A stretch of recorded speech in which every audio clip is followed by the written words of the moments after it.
Welcome back to County Connection. For our last segment, we're going to be talking about being prepared for runoff season and potential flooding. And here to shed light on the topic is Brian Bovaird, our Director of Emergency Management. Welcome, Brian. Hi, Julie. So Brian, flooding is something that we keep our eye on every year in Summit County. Can you tell us how this kind of fits into the big picture of hazards that your office keeps an eye on? Sure. Our office is constantly monitoring conditions that are happening currently, but we also spend a lot of time planning year-round for all of the different things that can happen here in the county. The job of emergency manager is a little bit unique because we have to think of all of the worst-case scenarios and even things that might not necessarily be likely to occur but are possible to occur.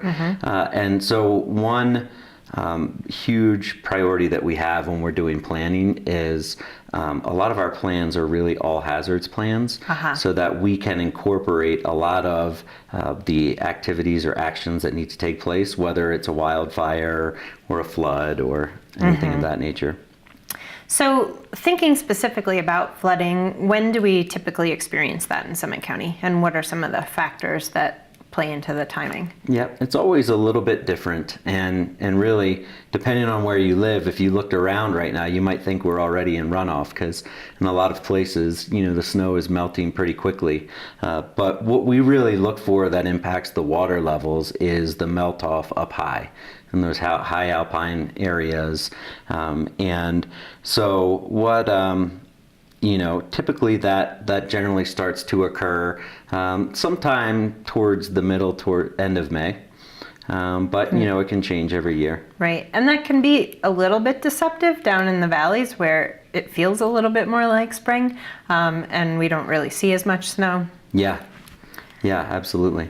And so one of the things that has impacted the runoff season is the pine beetle epidemic, which is technically over, but we're still feeling some of the effects of that. Can you tell us about how that fits into the picture? Yeah, as part of the natural process, as those trees decay, and they have the tendency to affect the waterways.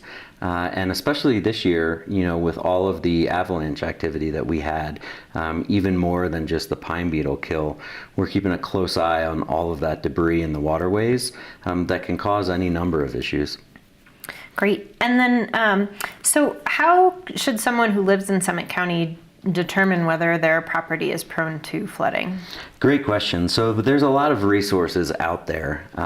Luckily, if somebody is in an actual determined floodplain, they should be aware of that because Summit County has strict regulations with sales of property and notification and insurance. But there's also areas that might not be in a designated flood area that they could be prone. And we have information on our website. Our road and bridge team does a great job with identifying any potential trouble spots, and we also publish our flood preparedness guide, which has some information in there as well. Great. And so what are some of the things that people should be thinking about in advance of flood season in order to be prepared for possible flooding? The biggest thing is awareness and paying attention. Conditions can change pretty quickly up here, and I get asked a lot, especially after the snow this year, if we're at an increased risk for flooding. And the answer I give is a frustrating one, and it's I don't know. Right. Because just the fact that we got a lot of snow is not the factor. It's really whether or not that snow melts quickly or if it has time to kind of run off in a more gradual fashion. Right. So if someone is paying attention to the weather and staying aware, what would be some of those triggers to indicate, like this could lead to some flooding potentially? Sure. Well, if you're just kind of keeping an eye for yourself, the thing we really look for is a few days in a row of warm weather where it doesn't get below freezing at night. That's going to cause a lot of runoff. And of course, if there's any storms. But the good news is that we do a lot of proactive things here in the county in emergency management and public safety and your office. The best thing probably is to make sure that everybody is signed up for SC Alert, which is our, what we use to get information out about general public safety messages and things of that nature. Right. And then on SC Alert, folks have a lot of options, so they can choose between general messages and emergency messages, so that, and you can select different addresses around which that you want to be notified if something's happening in that area. So there's a lot of customization available in that system. It's a great system, and it really does allow each individual user to get the information that they want and they need, while also not getting inundated with information that is not relevant to them. Great. Let's see, what resources are available that people can take advantage of to be prepared for flood season, both information resources and some physical resources that we provide? Yeah, I think the great or a great resource that probably combines all of that would be our flood preparedness guide. We update it every year, and it's specific to Summit County. And not only does it describe what individuals can do to be prepared, it also goes into detail about how we respond and some of the activities that take place. And it has a comprehensive list of resources where people can go to get additional information. Some of the places that I always recommend is, of course, our county's website. In addition, has a specific flood section where there's greater information. And as far as preparedness goes, ready.gov is a great site that has, again, that all hazards approach, but specific information on how homeowners and individuals can prepare for flood season.